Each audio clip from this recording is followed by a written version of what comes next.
आपके मन को साफ कर दिया। आपके अंदर जितने विकार थे प्रातःकाल वो विकारों को खत्म कर दिया। ये कथा का प्रभाव है। अब इस समय आप हो गए अभेद। सवेरे भेद था, सुबह क्या था? पुजारी था कि नहीं? पुजारी जी का बात सही है, लेकिन अब तो नहीं। आनंद राम कथा में वो तासीर है, वो एनर्जी है, वो शक्ति है कि जो राम कथा को कानों को दोना बना के इसका समर्पण कर जाता है, उसके अंदर के विकार खत्म हो जाते, संसारी बीमारी खत्म, महाराज खत्म। बात आ गई जी महाराज, सही से नहीं अपितु बुद्ध से। यदि अभेद भाव स्थापित हो सके तो सभी के प्रति समबुद्धि हो सके। समबुद्धि शरीर से नहीं, अरे बुद्धि से ही रख लो भाई। सभी के प्रति एक भाव। शरीर से तो हम कैसे सेवा कर पाएंगे सबकी? शरीर से सबकी संवेदना कैसे पूरी कर पाएंगे? लेकिन बुद्धि के माध्यम से ढोलक वाले का भी कल्याण हो। सो रहा है, ढोलक वाले का भी कल्याण हो और शूटिंग करने वाले का भी कल्याण हो। चले आप चेहरा धोया, मुंह धोया, मुंह धो। अहंकार को मारना कठिन है। कथा में प्रश्न आ गया, अहंकार को मारना कठिन है। नारद जी ने कह दिया, धर्मराज जी अहंकार को मारना बहुत कठिन है। विवेक से ममता का नाश तो हो सकता है। विवेक से ए बेटा हटो, हटो, ऐसा लग रहे हो आप लोग। अरे भाई यहाँ तो कोई घर नहीं है जी, या बच्चों की दुकान लगा के बैठ गया आप। हटो नीचे। विवेक से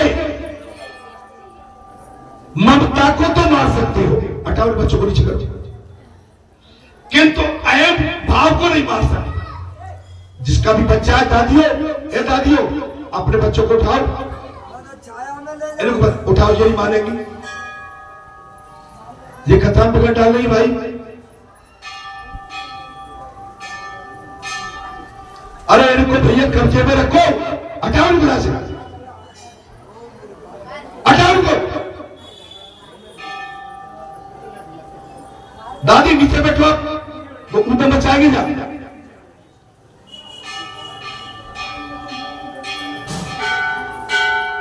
अहंकार को मारना कठिन है। आपको बुरा लगा होगा, लेकिन कथा में जे मेरे को बिल्कुल नहीं फंसा पाया। हम सुबह से बैठे हैं और अच्छी कथा चल रही है और आप संसार को समेट के फिर बैठे हो। विवेक से ममता का तो नाश किया जा सकता है, किंतु अहंकार का नहीं। ममता से, विवेक से। धर्मराज जी को कहा है नारद जी ने, धर्मराज जी विवेक से ममता को तो मारा जा सकता है, लेकिन अहंकार को नहीं। पर यदि अर्पण करने वाला व्यक्ति अपना मेरापन ही प्रभु को अर्पित कर दे, मेरा अपना, मेरा कुछ नहीं, भगवान को अर्पित। लेकिन ये भी कठिन है, ये भी कठिन है। आरती गाते, तेरा तुझको अर्पण क्या लागे मेरा, तो दे दो ना भैया। तेरा तुझको अर्पण क्या लागे मेरा, भगवान करे चढ़ा दो। जेब में से भी फटा हुआ नोट, घिसा घिसाया सिक्का अगर कहीं नहीं चल रहा होगा, वो बालाजी पे तो चली जाएगा। सब तेरा, और तेरा तुझको अर्पण, फिर क्या लागे मेरा।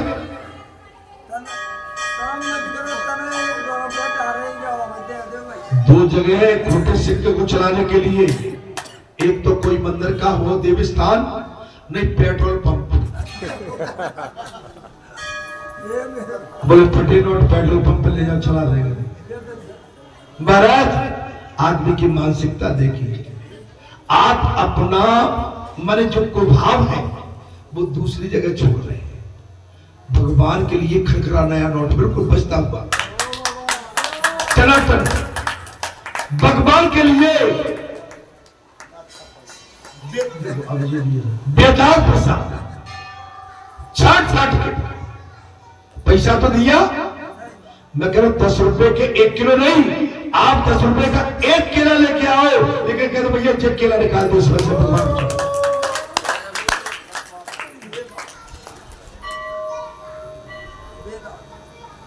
अपना मेरापन प्रभु को अर्पण कर दे तो ठाकुर जी कृपा करते, तब ठाकुर जी कृपा कर।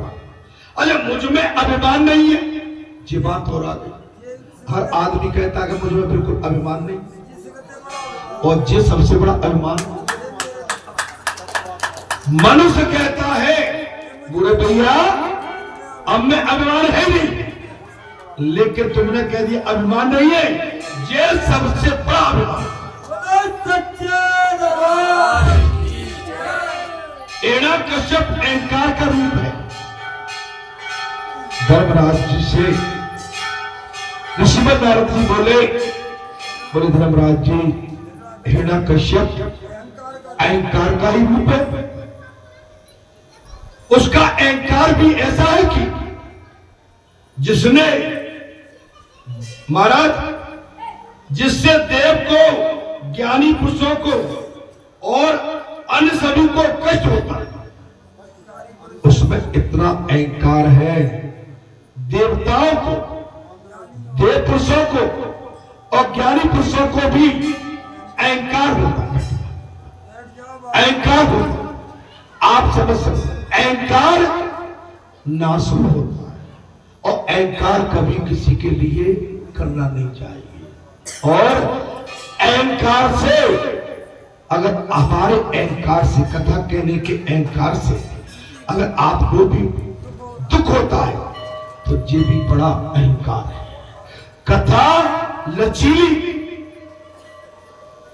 सदी हुई बात भी कह जाओ, लेकिन साध भी कह जाओ, तब हम इस अहंकार से बच जाए। महाराज अपना ढींगरा अगर हमने श्रोताओं पर फोड़ा तो हम अहंकार लेके बैठे। अहंकार से बचो। अभिमान सभी को सताता है।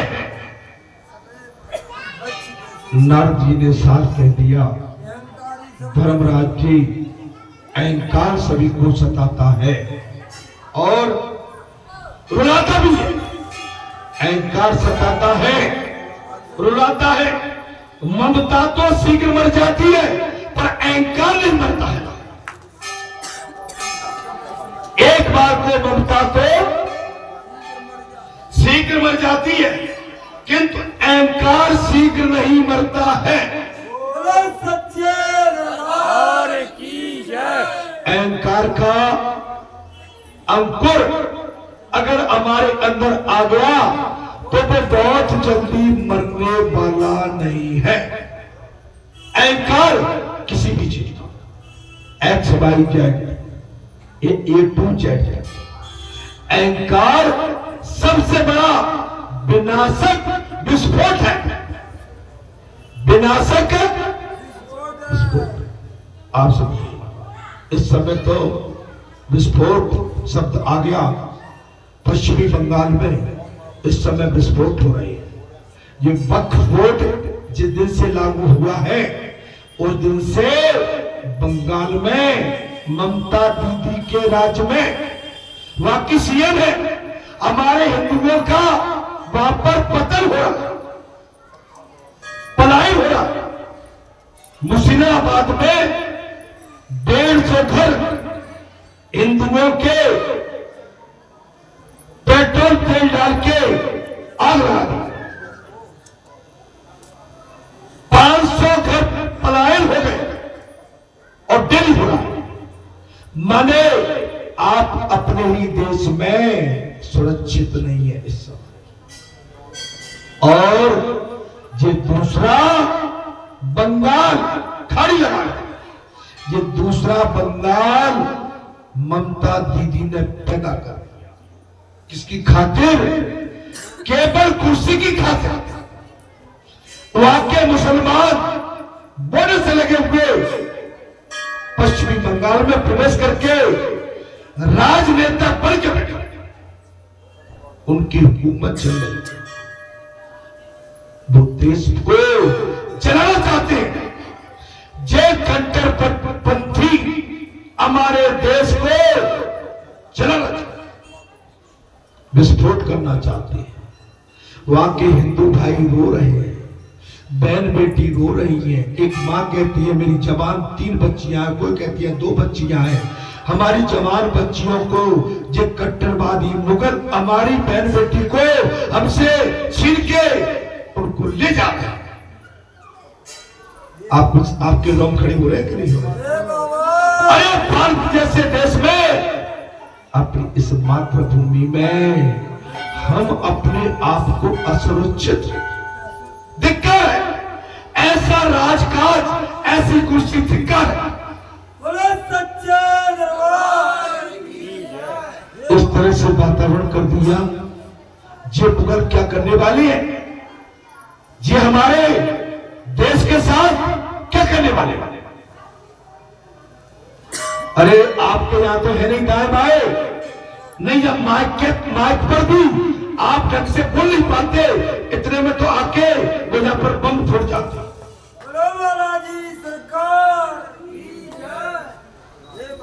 एक बोल और कर लिए आप लोगों ने। जिस शहर के किनारे दाएं बाएं जो आपने मुल्ला बसा लिए है ना, ये आपको भारी पड़ेंगे किसी दिन, क्योंकि इनकी संतानें बढ़ गई, इनके जो आधार कार्ड बन गए, इनके वोटर कार्ड बन गए, राशन कार्ड बन गए। नेता तो अपनी रोटी सेकेंगे, लेकिन हम प्रजा की रक्षा कौन करेगा? क्योंकि एक आपने मोहल्ला उनका जहां जानबूझ के बसा दिया। क्यों बुरा तो नहीं लग रहा है? बिस्की बेल। अरे ये हरे हरे नोट तो मैं भारी पड़ जाएंगे। ये मेरे बाबा पटेल गलत तो नहीं कह रहा हूं। अरे भैया, मैंने सुना है कि अपने घर में आग लगा के क्यों बैठी हो?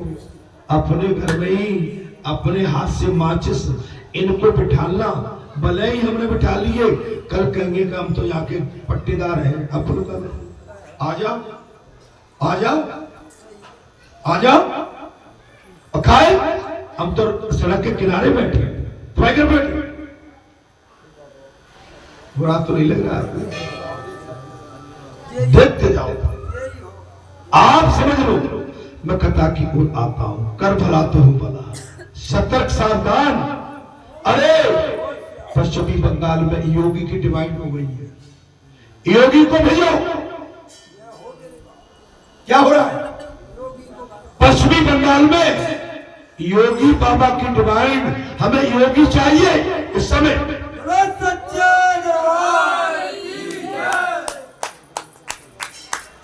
डरते क्यों? किस लिए डरते हो? जिन मार डालेंगे बस मरने से डरते हो? तो मरना तो है ही। अगर अच्छे काम में मर जाओगे तो अमर हो जाओगे। अरे इनकी गुलामी कर करके, इनके तलबे पकड़ पकड़ के मरे तो गुलाम कहलाओगे। क्या गुलाम? बस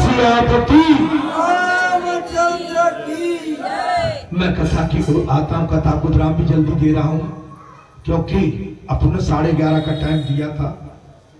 आगे 11:30 बजे कथा को विराम दे देगा। ठीक है महाराज? हिरण्यकश्यप अहंकार का रूप है। हिरण्यकश्यप कौन है? अहंकार। उसका व्यवहार भी ऐसा ही है। और महाराज सारे देवताओं को और सभी को परेशान। तो पश्चिमी बंगाल में इस कट्टरवादी अहंकार रूपी ममता लेके बैठे हैं। ममता अहंकार में डूबी हुई है। सब ममता जी को अपनी कुर्सी के अलावा और कुछ संसार में हरा भरा कुछ दिखता ही नहीं है। ममता तो शीघ्र मर जाएगी, लेकिन अहंकार को मरने में दिन, उसे मारना बहुत कठिन है। बड़े बड़े ऋषि मुनि महामुनि वेद वेदांती और बड़े बड़े महाराज सिद्धांती माने अहंकार के बस में। अहंकार हमारा रजवाड़ा, हमारा ये हमारा संसार में बोलबाला, हमारे पीछे दुनिया लगे, हम दुनिया को दिखाएं कि हम ही ताकतवर हैं। बस इसमें आदमी अपना विनाश का रास्ता ढूंढ रहा है। अर्थात वो न तो रात को मरता है,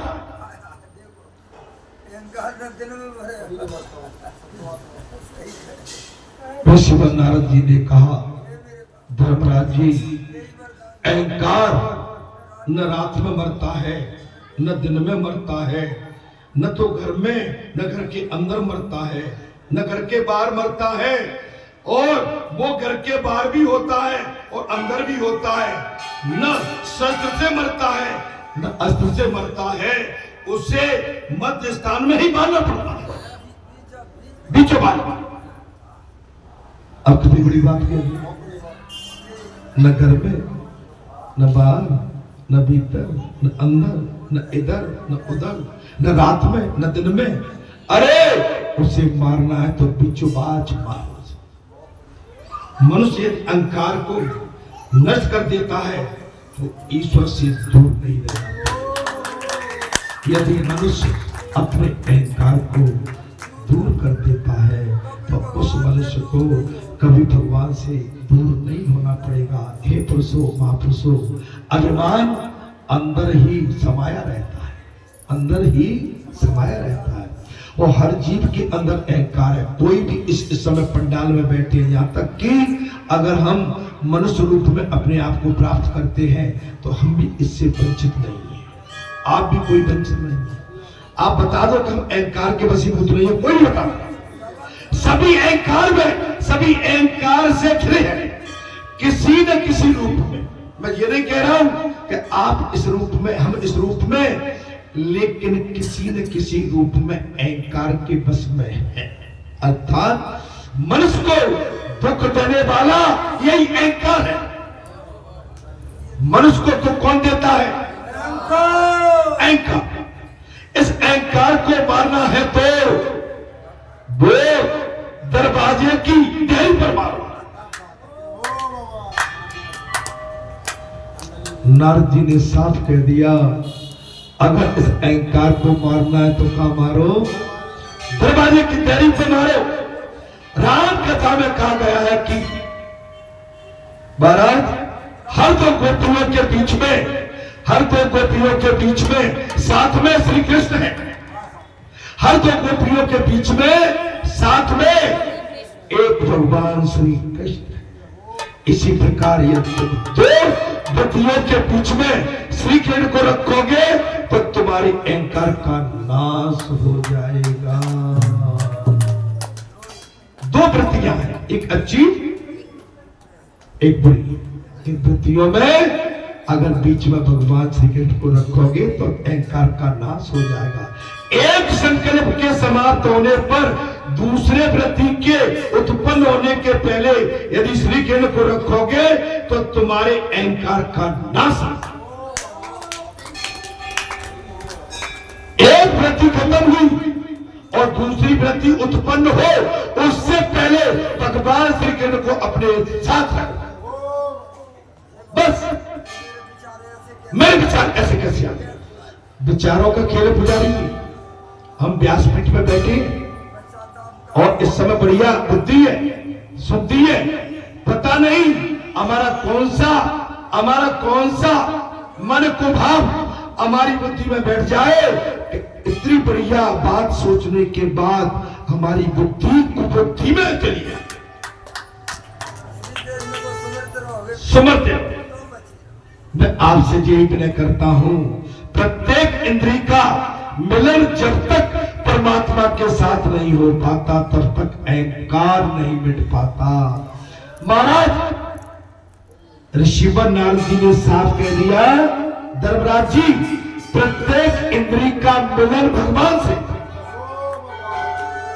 प्रत्येक क्रिया का मिलन भगवान से, प्रत्येक क्रिया का मिलन भगवान से, आपके मन भाव भगवान से, तो उस ईश्वर स्मरण में तन्मय हो जाए और अन्य किसी भेद का अस्तित्व न रहे तो अहंकार की मृत्यु अवश्य हो, वह ईश्वर में लीन हो जाए। जैसे सुदामा, मीरा, प्रहलाद, ध्रुव, महाराज तुलसी, सूर, हनुमान, माने ये भगवान में बिल्कुल लीन थी, ईश्वर में।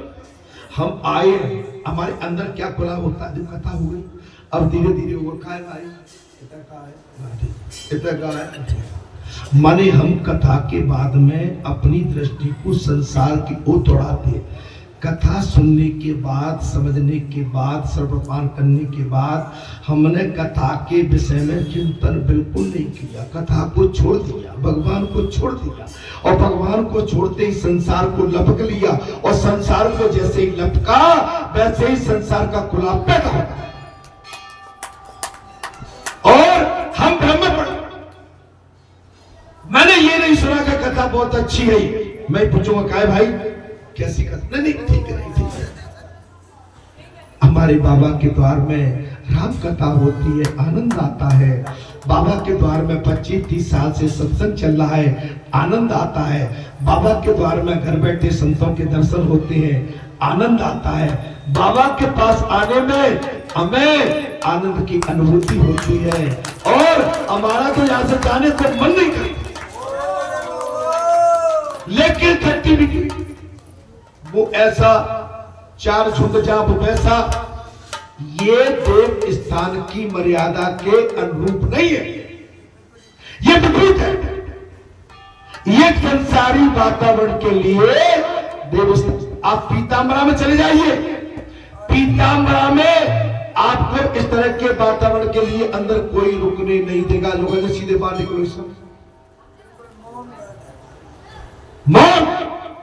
आप और चले जाइए और जाके मंदिर में आपको कोई इधर उधर की बात करते खड़ा नहीं मिलेगा, पहरेदार खड़े बाहर हो जाएंगे, शांति।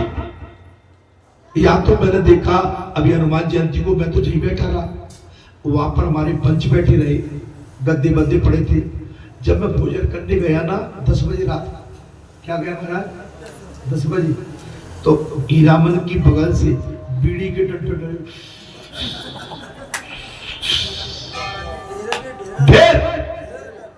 बीड़ी के डंठल, कैसे जीव हो भाई इतने पवित्र स्थान पर, और इतना शुद्ध प्रसाद, हनुमान जी का जन्म उत्सव। मैं जानता हूं आपकी बीड़ी कोई नहीं पकड़ेगा, आप मर्यादा में बाहर जिसको तलब लगी है बाहर जाके बीड़ी पी के आ जाओ, हाथ मुंह करके बैठ जाओ, लेकिन भैया बिल्कुल चबूतरा के चारों लग बीड़ी।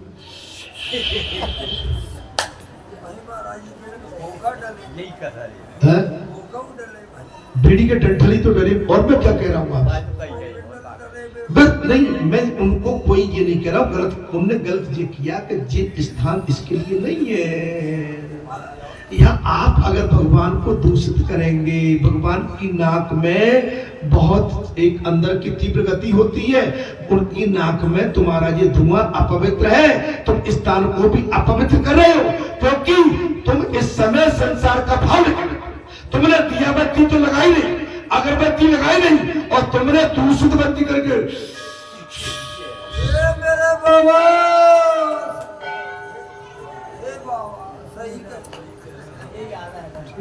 ए भैया और कौशिक का है गो जाने पीगे तो क्या करोगे, चुका कर ले गो भाव जा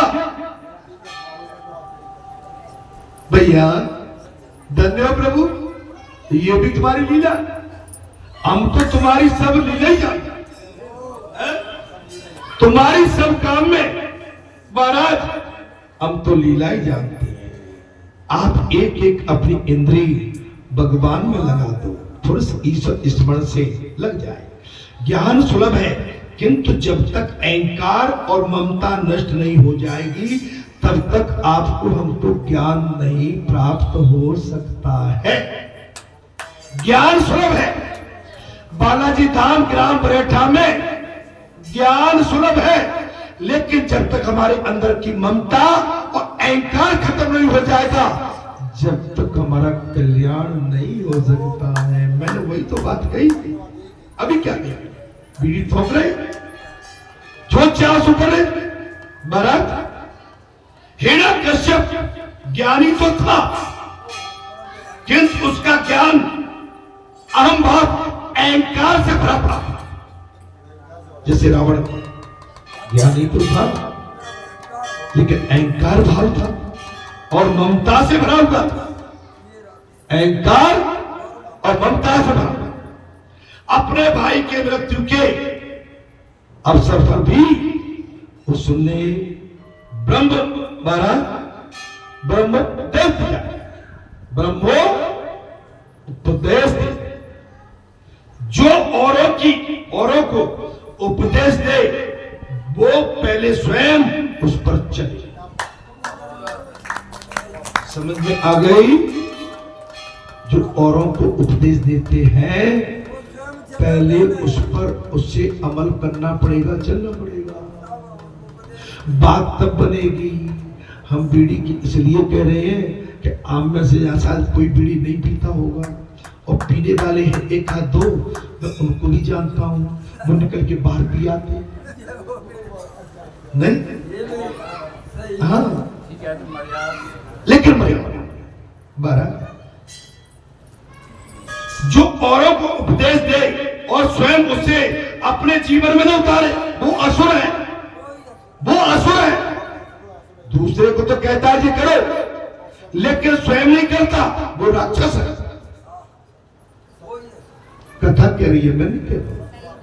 महाराज हिरण्यकश्यप अन्य मानवों को तो ज्ञान उपदेश देता था, किंतु स्वयं सोचता था कि अपने भाई के हत्यारे से मैं कैसे बचाता। भाई दूसरे को तो उपदेश देता था, लेकिन मन में अपने भाई का बैर, कौन था वो? हिरण्याक्ष। उसको मुझे मारना, उससे बैर रखना। प्रत्येक इंद्रिया का महाराज एक गृहस्थ के पुत्र की मृत्यु हो गई तो किसी साधु ने उसे समय उपदेश दिया कि यह संसार तो मिथ्या है। बस मैं कथा को विराम दे रहा हूं, इसी के साथ मैं कथा को विराम दे दूंगा, क्यों कथा तो लंबी है, चलेगी। अगले मंगलवार को फिर आपके सामने कथा रखेंगे। एक समय की बात है महाराज, एक गृहस्थ के पुत्र की मृत्यु हो गई है, तो किसी साधु ने उस समय उपदेश दिया कि ये संसार तो मिथ्या। कुछ दिनों के पश्चात उसी साधु के एक भैंस मर गई, उसी साधु की एक भैंस मर गई। वो रोने लगा, बाप और पुत्र मरे, तो बाप से कहा ये तो शरीर, ये संसार मिथ्या है, रो मत। लेकिन उस समय पश्चात उसी साधु की भैंस मर गई, और जब भैंस मरी तो वो साधु रोने लगा। न जाने इस समय उसका ज्ञान कहां चला गया। उपदेश देना अलग है, अमल करना कठिन है। उस गृहस्थ ने वह आकर साधु से पूछा कि अब आप क्यों रोने?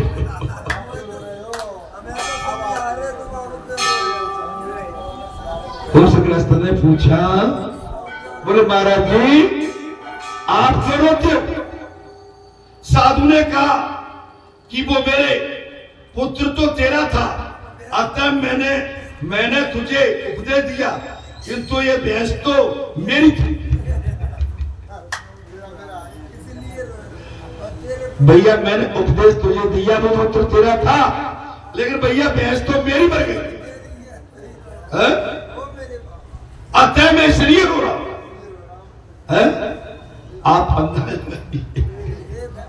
व्यासपीठ पर बैठे हुए या पंच सभा में बैठे हुए, संत सभा में बैठे हुए, हमारे माता पिता, हमारे गुरुदेव सदगुरु, हमारा पंचजन, भक्तजन, संतजन, उपदेश देना कठिन है, उपदेश देना आसान है, लेकिन चलना कठिन है।